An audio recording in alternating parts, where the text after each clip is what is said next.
Malik se tenait devant son bureau, un livre de mathématiques ouvert devant lui, ses notes éparpillées autour de lui comme des feuilles mortes.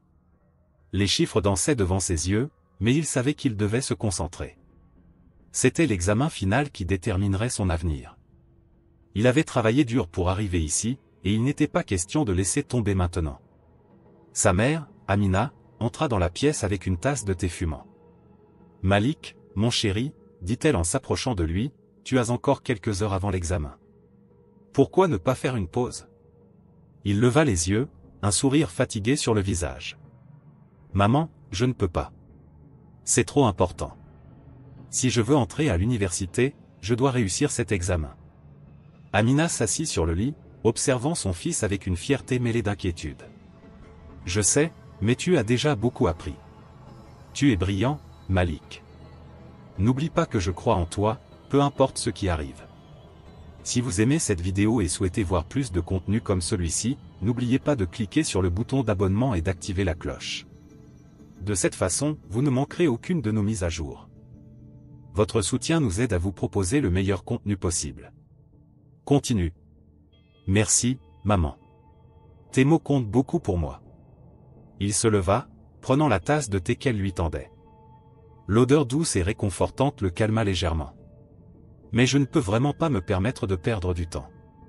Je comprends, mais rappelle-toi de prendre soin de toi aussi. La santé mentale est tout aussi importante que les résultats scolaires. Malik acquiesça, bien qu'il sache que le stress le rongeait de l'intérieur. Les murs de leur petit appartement semblaient se rapprocher de plus en plus, et la pression de l'école pesait lourdement sur ses épaules. Il jeta un coup d'œil par la fenêtre, observant les arbres qui dansaient au gré du vent. Il aimait sa ville, mais parfois, il se sentait comme un étranger dans son propre pays. « Tu sais, » reprit Amina, brisant le silence qui s'était installé, « quand j'étais jeune, j'avais aussi des rêves. Je voulais être médecin.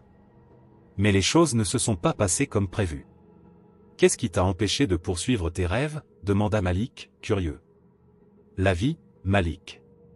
Les responsabilités, les attentes. Mais je ne veux pas que tu ressentes la même chose. Tu dois vivre pour toi-même, pas pour les autres. » Il hocha la tête. « Je vais essayer, maman. Je promets de faire de mon mieux. » Amina se leva et lui donna une légère tape sur l'épaule. « C'est tout ce que je demande.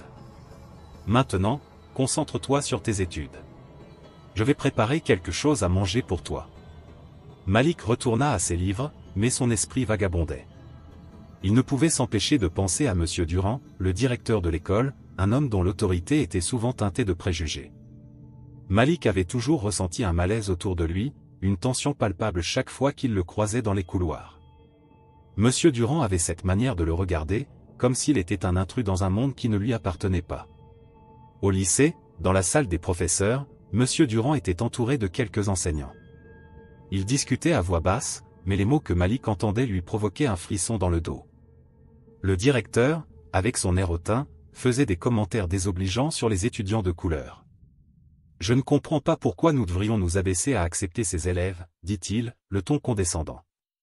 Ils n'ont pas le même niveau, et je doute qu'ils puissent un jour vraiment s'intégrer. » Un professeur, Madame Lefebvre, répliqua avec un soupçon de colère dans la voix. « Monsieur Durand, ce sont des enfants comme les autres. Ils méritent une chance, tout comme n'importe quel autre élève. » « Chance, ricana Monsieur Durand. Vous êtes trop idéaliste, Madame Lefebvre. L'éducation est une question de mérite, pas de sentiment. » Ces mots résonnaient dans l'esprit de Malik alors qu'il poursuivait son chemin dans le couloir. Il avait toujours été celui qui devait prouver sa valeur, celui qui devait travailler plus dur que les autres pour obtenir la même reconnaissance. C'était injuste, et il le savait, mais que pouvait-il faire? Les couloirs de l'école semblaient plus froids que jamais ce jour-là. Malik se dirigea vers sa classe, mais une ombre familière le suivait. Il se retourna pour voir Lucas, son meilleur ami, qui courait vers lui. « Hé, Malik! Attends-moi !» Lucas, avec sa chevelure ébouriffée et son sourire contagieux, semblait toujours réussir à apporter un peu de lumière dans les moments sombres. « Quoi de neuf ?» demanda Malik, tentant de cacher l'inquiétude qui l'habitait. « J'ai entendu des rumeurs sur Monsieur Durand. Certains disent qu'il a l'intention d'expulser un élève. » Lucas grimaça. « J'espère que ce n'est pas toi. » Moi non plus, répondit Malik, un frisson parcourant son échine. Mais je ne serais pas surpris. Il a toujours eu quelque chose contre moi. Juste à ce moment-là, une cloche retentit, annonçant le début des cours. Malik se dirigea vers sa salle, mais une pensée l'assaillit, et s'il était vraiment expulsé? Cela ne serait pas seulement la fin de ses rêves, mais aussi une humiliation qu'il ne pourrait jamais oublier. L'examen approchait, mais une ombre pesante planait sur lui. Alors qu'il prenait place à son bureau, il ne pouvait s'empêcher de se demander si tout cela en valait vraiment la peine. Était-il condamné à être toujours perçu comme un outsider, peu importe combien il travaillait? L'heure passa lentement, et Malik se concentra sur les questions qui défilaient devant lui. Chaque réponse semblait être une bataille, mais il avançait, déterminé à prouver sa valeur. Pourtant, au fond de lui, une inquiétude sourde persistait. Après l'examen, alors qu'il se dirigeait vers le bureau de M. Durand pour récupérer ses affaires, il fut interpellé par un groupe d'élèves. L'un d'eux, un garçon nommé Julien, l'interpella. « Malik, tu es au courant. On dit que M. Durand accuse quelqu'un d'avoir volé ses affaires. » Quoi? Malik s'arrêta, le cœur battant. « Qui? Je ne sais pas encore, mais ça a l'air sérieux. Ils disent que M. Durand va faire un exemple. » Malik sentit une boule se former dans son estomac. Ce qui devait être une journée de succès se transformait lentement en un cauchemar. Il se dirigea vers le bureau de Durand, son esprit en ébullition, se préparant à affronter ce qui l'attendait. En entrant dans le bureau du directeur, il fut accueilli par le regard froid et méprisant de M. Durand. L'atmosphère était tendue, et il pouvait sentir la lourdeur des accusations pesant sur lui. « Malik, » commença M. Durand, sa voix tranchante comme une lame, « je vous ai convoqué ici pour une raison. »« Qu'est-ce que j'ai fait ?» demanda Malik, la peur et la confusion se mêlant en lui. « On m'a rapporté que des affaires ont disparu de mon bureau, et je ne peux m'empêcher de penser que vous êtes impliqué. »« Quoi ? C'est impossible. J'ai juste passé mon examen, je n'ai rien volé. »« Ne vous permettez pas de lever la voix avec moi, » coupa M. Durand, son visage rouge de colère. « Je ne tolérerai pas de tels comportements dans mon école. » Malik sentit son cœur s'accélérer. Les accusations étaient fausses, et il savait qu'il devait se battre pour prouver son innocence. Mais comment pouvait-il lutter contre un homme aussi puissant et préjugé? Malik se tenait devant le grand bureau de M. Durand, le directeur de l'école, son cœur battant la chamade. L'atmosphère était lourde, chargée de tension.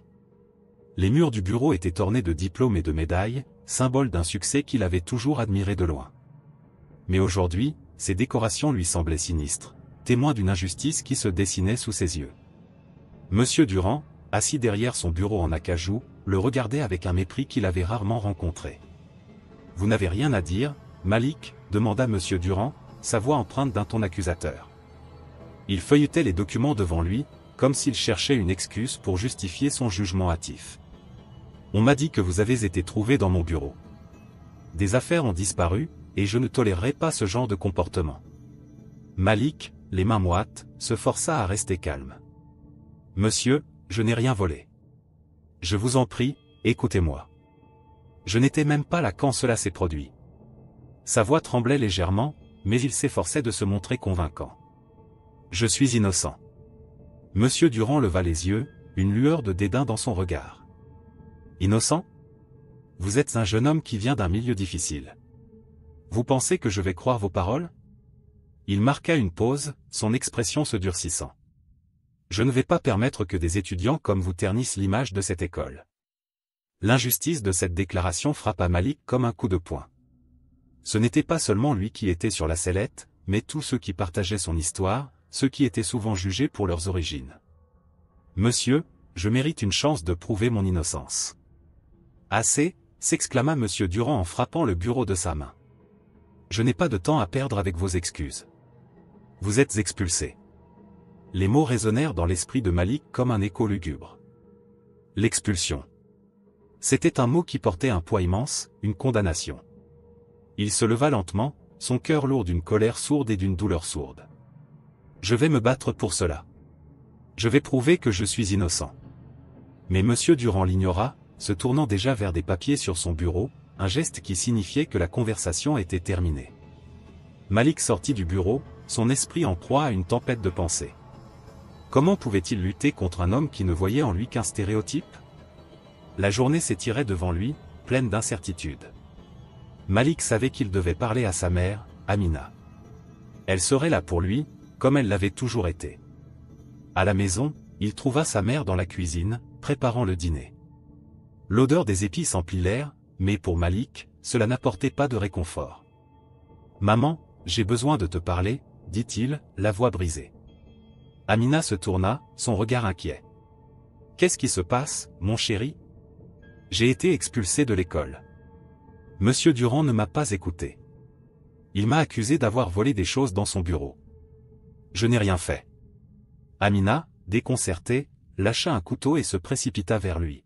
« Quoi? Mais c'est horrible. Malik, tu dois te défendre. » J'ai essayé, maman. Mais il ne voulait rien entendre. Pour lui, je ne suis qu'un jeune homme noir. Les larmes montèrent aux yeux de Malik. Je ne sais pas quoi faire. Amina prit son fils dans ses bras. Nous allons nous battre ensemble.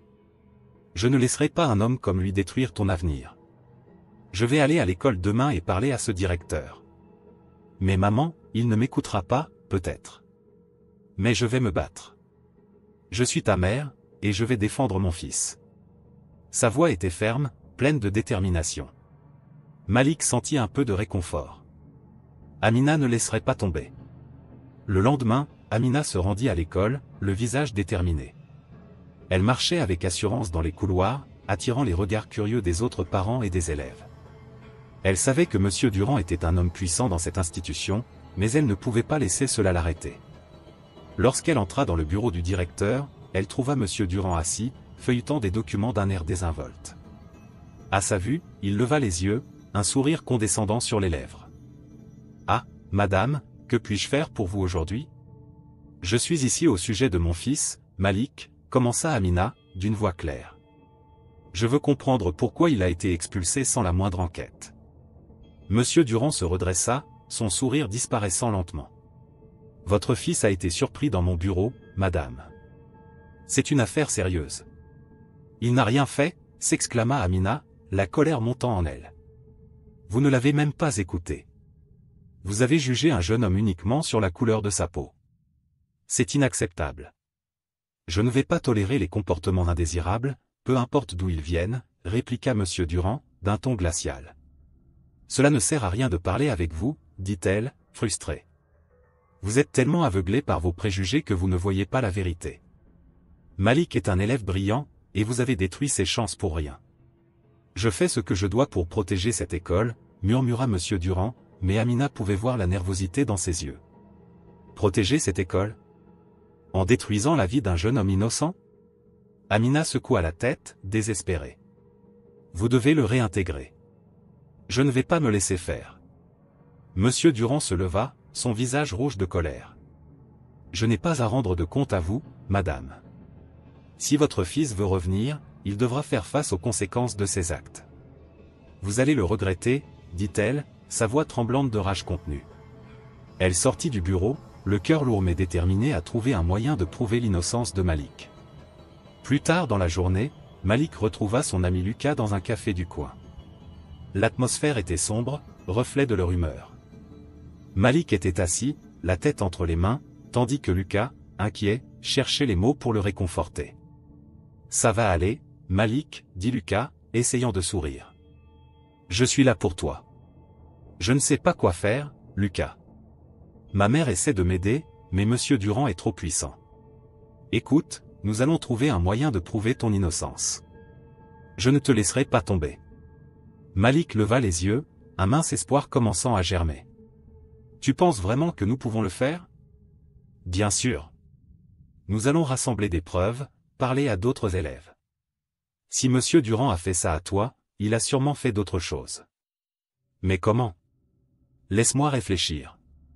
Nous devons creuser un peu plus. Nous allons lui montrer qu'il ne peut pas s'en sortir comme ça. » Malik hocha la tête, la détermination revenant lentement. « D'accord. Je suis prêt à me battre. Ensemble, nous allons y arriver, » assura Lucas, frappant doucement la table. Les deux amis se regardèrent, une complicité nouvelle se tissant entre eux, prête à affronter les tempêtes à venir. Malik et Lucas se retrouvèrent dans la bibliothèque de l'école, un lieu qui avait toujours été synonyme de tranquillité pour eux. Cependant, ce jour-là, l'atmosphère était chargée d'une tension palpable. Les rayons de livres, souvent source d'inspiration, semblaient maintenant témoins d'une injustice qui pesait lourdement sur les épaules de Malik. Il s'était juré de prouver son innocence et de déterrer la vérité sur les abus de Monsieur Durand. « Tu es sûr que c'est une bonne idée ?» demanda Lucas, le regard inquiet. « Si on nous attrape, ça pourrait mal finir. » Malik, les yeux brillants de détermination, répondit « Je ne peux pas rester là à attendre que quelqu'un d'autre fasse justice. C'est ma vie, Lucas. Je dois me battre. » Lucas acquiesça, bien que l'hésitation se lisait sur son visage. Ils se dirigèrent vers le bureau du directeur, où ils savaient que des dossiers scolaires et des rapports d'élèves étaient gardés. Malik avait entendu des rumeurs sur des irrégularités dans les dossiers, mais il avait besoin de preuves concrètes. Il se pencha sur l'ordinateur du bureau, tentant d'accéder aux fichiers protégés. « Tu as déjà piraté un ordinateur ?» demanda Lucas, un sourire nerveux aux lèvres. « Non, mais il faut bien une première fois, non ?» Malik tapota sur le clavier, son cœur battant la chamade. L'écran s'illumina, mais il avait besoin d'un mot de passe. « Je vais essayer le mot de passe de base. » Il entra, Durand 123, et, à sa grande surprise, l'accès fut accordé. Les deux amis échangèrent un regard ébahi. « Ça a fonctionné », chuchota Lucas, un mélange d'excitation et de peur dans sa voix. Ils se mirent à fouiller les fichiers. Malik parcourait les dossiers des élèves, cherchant des noms qu'il connaissait. Soudain, il s'arrêta sur un rapport concernant un élève qui avait été expulsé quelques mois plus tôt pour des raisons similaires aux siennes. « Regarde ça, Lucas », dit-il en pointant l'écran. « Ils ont accusé ce gars de vol, mais les preuves sont minimes. » Lucas se pencha, scrutant l'écran. « Ça ne ressemble à rien de ce qu'on nous a dit. » Malik scrolla rapidement, découvrant d'autres dossiers similaires. « C'est étrange, tous ces cas sont des étudiants de couleur. Monsieur Durand a un problème. » Leur esprit se mit à tourner, imaginant les conséquences de ce qu'ils découvraient. Ils savaient qu'ils n'étaient pas seuls, que d'autres élèves avaient souffert sous le joug de Monsieur Durand. Malik se leva, le visage déterminé. « Nous devons rassembler des témoignages. Il faut que d'autres élèves parlent. » Lucas hocha la tête, mais une inquiétude persistait. « Et si ça ne marche pas? Si Monsieur Durand se venge? Il ne peut pas continuer à faire ça, Lucas. Si nous ne faisons rien, il continuera de blesser d'autres étudiants. » Ils quittèrent la bibliothèque, le cœur lourd mais le moral en hausse. Leur premier arrêt fut la salle de classe de français, où ils savaient que plusieurs de leurs camarades traînaient souvent après les cours. Malik et Lucas entrèrent et, après quelques échanges amicaux, Malik prit la parole. « Eh, les gars, vous avez un moment? J'ai besoin de votre aide. » Les regards curieux se posèrent sur lui. « Qu'est-ce qui se passe ?» demanda Sarah, une élève de leur classe, inquiète. « C'est au sujet de Monsieur Durand. » Commença Malik, la voix tremblante mais déterminée. Il expliqua en détail ce qui s'était passé, comment il avait été accusé à tort et expulsé. Les murmures dans la salle s'intensifièrent, et plusieurs élèves échangèrent des regards. « Je l'ai toujours trouvé un peu étrange », confia Thomas, un autre élève. « Il a une façon de traiter certains élèves différemment. »« Mais vous avez tous vu comme il est », ajouta Sarah. « Il est clairement biaisé. » Malik sentit son cœur s'accélérer. « Vous avez tous vécu des expériences similaires, n'est-ce pas? Je veux recueillir vos témoignages. Nous devons faire entendre nos voix. » Les élèves se regardèrent, une lueur d'enthousiasme se dessinant sur leur visage. « Je peux parler de la fois où il m'a humilié devant toute la classe, » proposa Clara, une élève timide mais résolue. « J'étais en retard à cause de problèmes familiaux, et il m'a dit que les élèves comme moi n'étaient pas dignes de sa classe. » Malik hocha la tête, reconnaissant la force qui émergeait de leur groupe. « Oui, exactement. C'est ce que nous devons faire. Rassembler toutes ces histoires. » Un silence lourd tomba sur la salle alors que les élèves se rendaient compte de la gravité de la situation. Ils étaient nombreux, mais chacun se sentait seul face à l'autorité de Monsieur Durand. Malik les encouragea à partager leurs expériences, et peu à peu, une vingtaine de mains se levèrent. Le groupe se mit d'accord pour se retrouver le lendemain, chacun devant préparer son témoignage. Malik se sentait revigoré, mais une petite voix dans sa tête lui rappelait que le chemin serait semé d'embûches. Après la discussion, il s'éclipsa avec Lucas à l'extérieur de l'école, l'esprit encore en ébullition. « Je ne peux pas croire que ça commence vraiment à prendre forme, » dit Lucas, un sourire illuminant son visage. « Oui, mais nous devons être prudents. Monsieur Durand ne va pas rester les bras croisés. » Malik regardait le ciel, pensant à la tempête qui se préparait. Tout cela pourrait se retourner contre eux. « Tu es prêt à affronter ça ?» demanda Lucas, son regard sérieux. Malik se retourna vers lui, la détermination gravée dans son regard. « Je n'ai pas le choix. Si je me laisse intimider, cela signifierait que tout ce que nous avons fait n'a servi à rien. » Ils se séparèrent, chacun rentrant chez soi avec la promesse de se retrouver le lendemain. Malik se sentait à la fois nerveux et excité. L'idée de rassembler leurs voix contre Monsieur Durand lui donnait un nouvel élan. Le soir, alors qu'il s'asseyait à son bureau, il se remémora les mots de sa mère. « Ne laisse jamais personne te faire douter de ta valeur. » Le lendemain, la salle de classe était remplie d'une énergie nouvelle. Les élèves échangèrent des histoires, chacun apportant sa pierre à l'édifice. Malik prenait des notes, son cœur battant à l'unisson avec l'espoir qui naissait dans la pièce. Ils avaient tous une histoire à raconter, et ensemble, ils allaient créer un mur de témoignages où chaque voix compterait. Malik se leva, prêt à faire la première déclaration. « Vous savez, ce n'est pas seulement une question de moi, mais de nous tous. Monsieur Durand doit rendre des comptes pour ce qu'il a fait. Nous ne devons plus avoir peur de parler. C'est notre moment. » Les applaudissements retentirent dans la salle, et Malik sentit une vague de solidarité l'envelopper. Il n'était plus seul. Amina était assise à la table de la cuisine, la tête plongée dans ses pensées. La lumière du soleil filtrait à travers les rideaux, mais elle ne pouvait pas apprécier la beauté d'une journée ensoleillée. Son cœur était lourd, et son esprit tourbillonnait d'inquiétude pour Malik. Elle savait qu'il se battait contre un système injuste, mais elle se sentait impuissante. Elle avait décidé de prendre les choses en main. « Je dois en savoir plus sur cet homme », murmura-t-elle pour elle-même. Monsieur Durand, le directeur de l'école, était bien plus qu'un simple obstacle pour Malik, il représentait tout ce qu'elle détestait dans la société. Elle se leva, déterminée à mener une enquête sur le passé de cet homme. Elle se dirigea vers son ordinateur portable, s'installant confortablement sur le coussin du canapé. Les heures passèrent. Amina fouilla dans les archives en ligne, cherchant des informations sur Monsieur Durand. Elle découvrit qu'il avait grandi dans un quartier populaire de la ville, mais ce qui l'interpella le plus fut un article de journal datant de plusieurs décennies. Il parlait d'une affaire de discrimination raciale qui avait secoué la ville à l'époque. Durand, alors jeune enseignant, avait été accusé d'avoir fait preuve de favoritisme envers des élèves blancs, négligeant systématiquement les élèves de couleur. Voilà pourquoi il agit ainsi, pensa-t-elle. Il a peur. Peur que son passé le rattrape. Elle continua ses recherches, découvrant des témoignages d'anciens élèves. Des histoires de mépris, de favoritisme et de racisme. Amina creusa davantage et finalement, elle tomba sur une révélation choquante. Durand avait eu une liaison avec une femme noire, dont il n'avait jamais reconnu l'enfant. Malik, murmura-t-elle, réalisant que cela pouvait être la clé pour comprendre le comportement de Durand. Ce dernier avait rejeté son propre fils à cause de la couleur de sa peau. Une rage sourde monta en elle, mais elle savait qu'elle devait rester concentrée. Elle devait prouver à Malik qu'il avait non seulement raison de se battre, mais aussi qu'il avait un pouvoir sur la situation. Le lendemain, Malik, nerveux mais résolu, se rendit à la réunion de parents d'élèves. Lucas avait insisté pour l'accompagner, mais Malik avait voulu y aller seul pour exprimer ses pensées. En entrant dans la salle, il ressentit une pression écrasante. Les parents discutaient entre eux, des murmures inquiets remplissaient l'air. Quand il prit la parole, un silence pesant s'installa. « Bonjour à tous », commença-t-il, sa voix tremblante mais déterminée. « Je suis ici pour parler de Monsieur Durand. » Les murmures redoublèrent, certains parents échangèrent des regards sceptiques. « Malik, tu sais que c'est un homme respecté », intervint une mère, croisant les bras.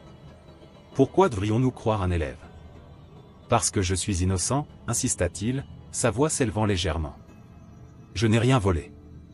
Monsieur Durand m'a accusé sans preuve, juste à cause de la couleur de ma peau. » Les murmures se turent, des visages se tournèrent vers lui, l'écoutant enfin. Lucas, de l'arrière de la salle, l'encouragea d'un hochement de tête.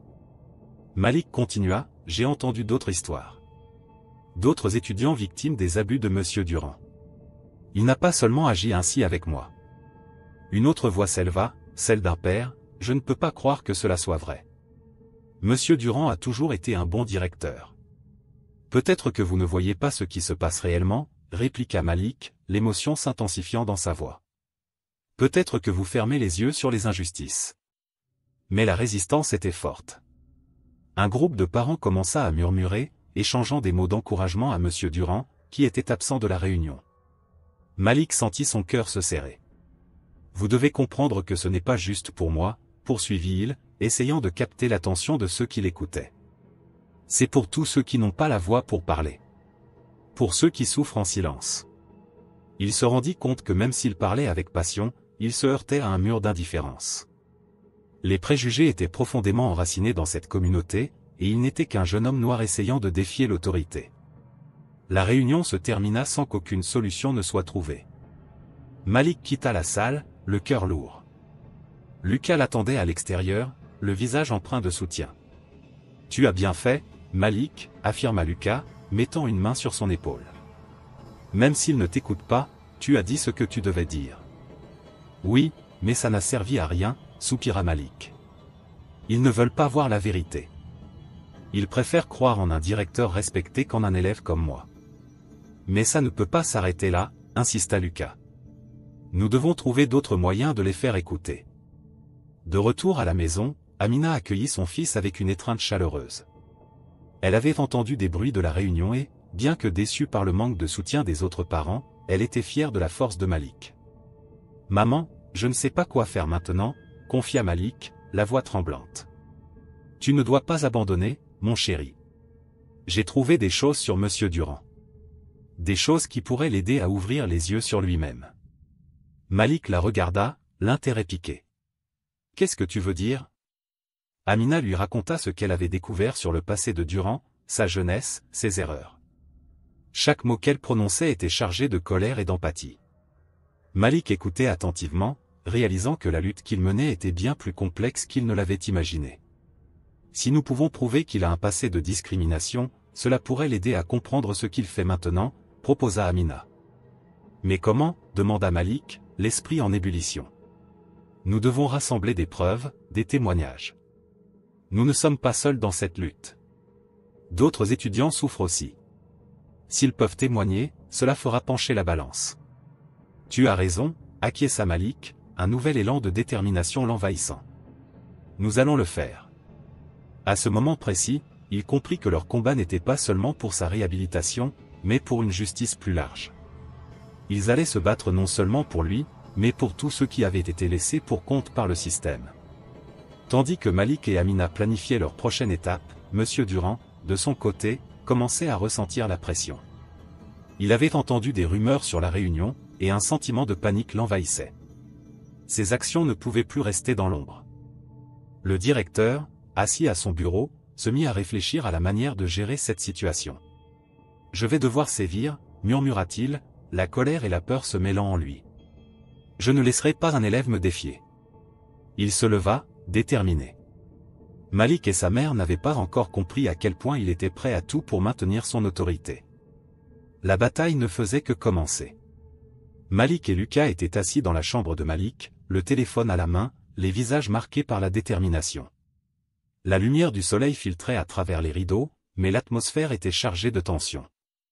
Malik, le regard fixé sur son ami, dit d'une voix grave, « Si nous voulons que les choses changent, nous devons raconter notre histoire. Monsieur Durand ne s'en sortira pas comme ça. » Lucas hocha la tête, son enthousiasme palpable. « J'ai quelques contacts dans le journal local. Je suis sûr qu'il serait intéressé par cette histoire. Les abus qu'il a commis ne peuvent pas rester dans l'ombre. » Malik inspira profondément, sentant le poids de la responsabilité sur ses épaules. « Faisons-le. Nous devons montrer au monde ce qui se passe ici. Pas seulement pour moi, mais pour tous les autres étudiants qu'il a blessés. » Lucas composa le numéro d'un journaliste qu'il connaissait, le cœur battant. « Allô, Pierre ? C'est Lucas. J'ai une histoire à te raconter. Ça concerne l'école et son directeur, Monsieur Durand.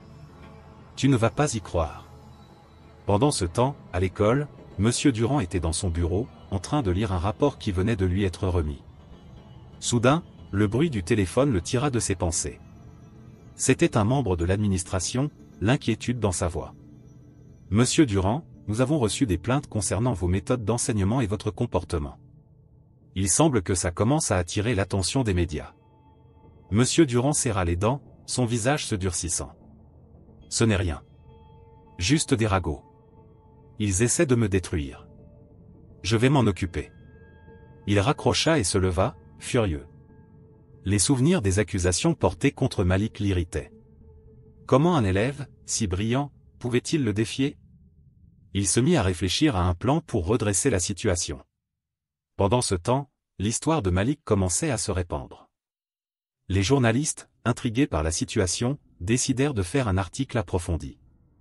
Malik et Lucas avaient réussi à rassembler des témoignages d'autres étudiants qui avaient subi les abus de Monsieur Durand. Chaque voix ajoutait de la légitimité à leur cause, créant un élan difficile à arrêter. « Regarde, Malik, dit Lucas en feuilletant un document, nous avons des témoignages d'au moins 5 autres élèves. Ils décrivent tous des incidents similaires. Ça ne peut plus rester sous silence. » « Oui, mais nous devons nous assurer que ces témoignages soient publiés, répliqua Malik, l'adrénaline montant en lui. Si nous réussissons à attirer l'attention des autorités éducatives, peut-être que quelque chose changera. Le lendemain, l'article sur Malik et Monsieur Durand fit la une des journaux. Les titres étaient percutants, un élève accusé à tort d'un vol, révélation sur les abus du directeur d'école. Les mots résonnaient comme un coup de tonnerre, attirant l'attention de toute la ville et au-delà. Les parents, les enseignants et même les anciens élèves se mirent à discuter du scandale. Dans le bureau de Monsieur Durand, la tension était palpable. Il lisait l'article avec rage, ses mains tremblantes de colère. « Ces petits idiots ne savent pas à qui ils ont affaire, grogna-t-il. Il savait qu'il devait agir vite pour éviter que sa réputation ne soit ruinée. Il appela une réunion d'urgence avec l'administration de l'école. « Nous devons nous défendre, dit-il, sa voix pleine de menaces. Je ne laisserai pas quelques rumeurs détruire ma carrière.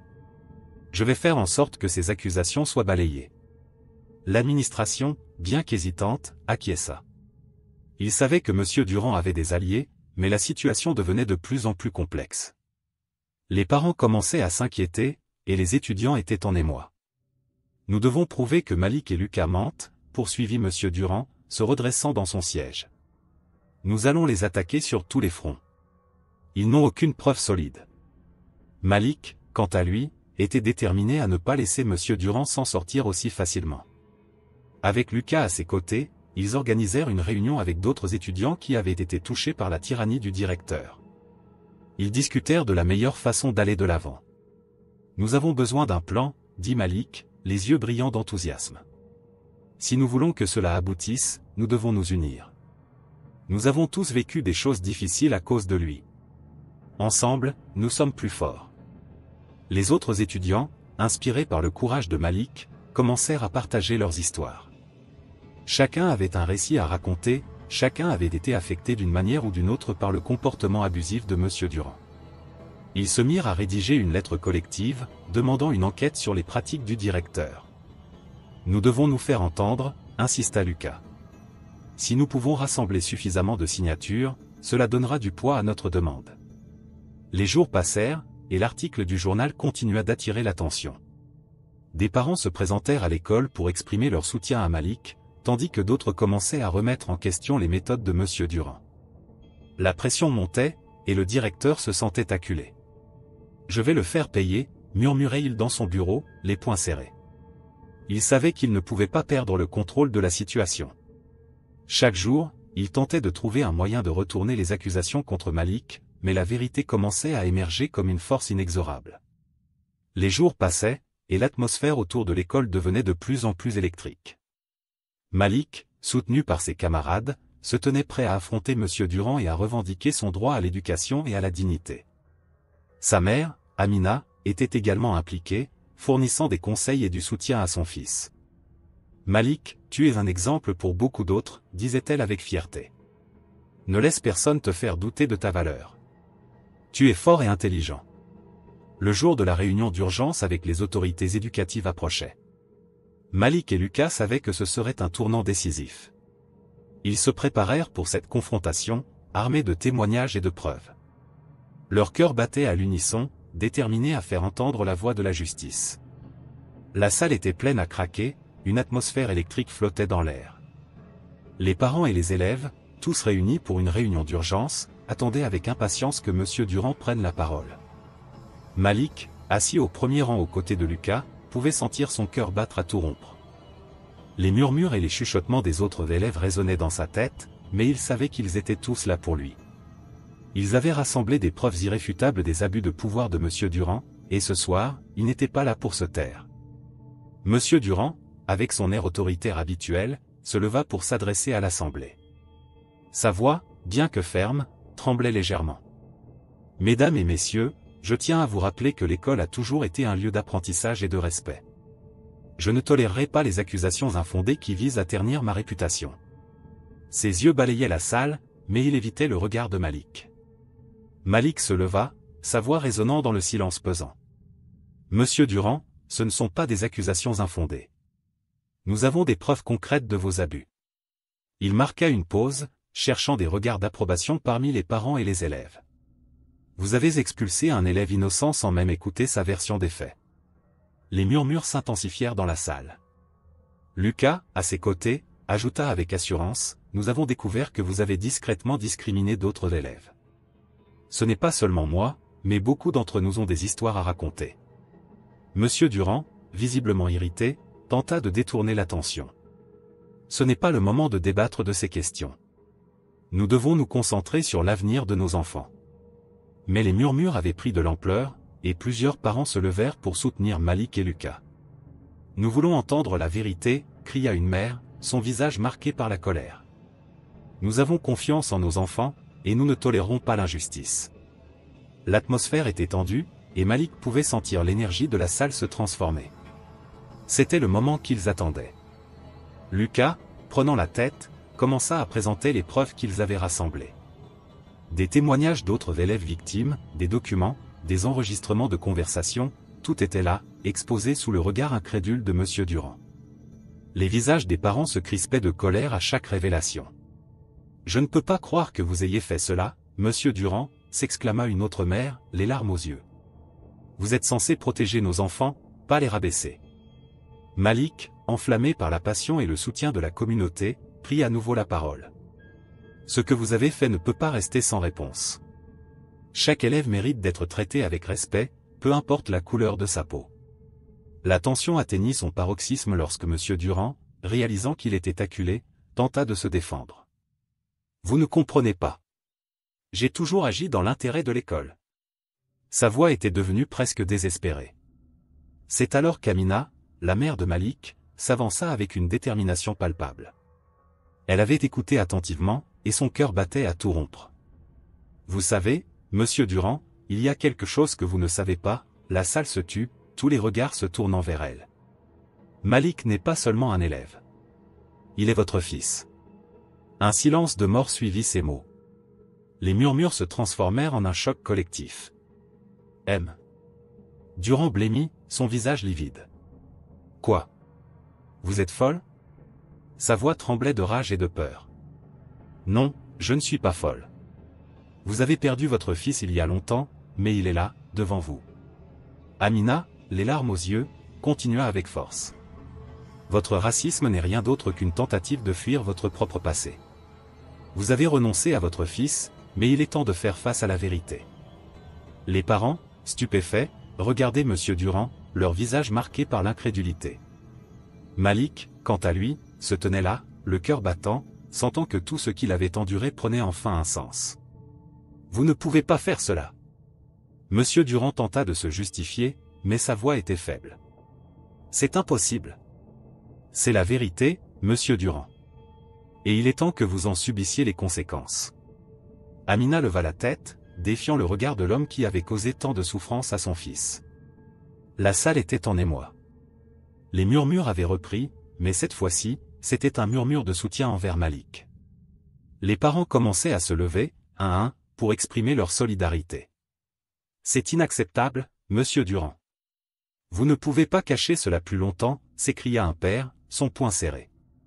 Malik, sentant la force de la communauté derrière lui, décida de conclure. « Ce n'est plus une question de vengeance. C'est une question de justice. Je veux que tous les élèves soient traités de manière égale. C'est tout ce que je demande. Finalement, la réunion prit fin dans une atmosphère de bouleversement. Monsieur Durand, acculé par les révélations, fut suspendu de ses fonctions dans l'attente d'une enquête.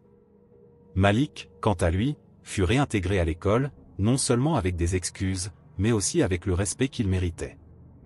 Le chemin vers la vérité avait été long, mais Malik avait enfin trouvé sa place dans la société.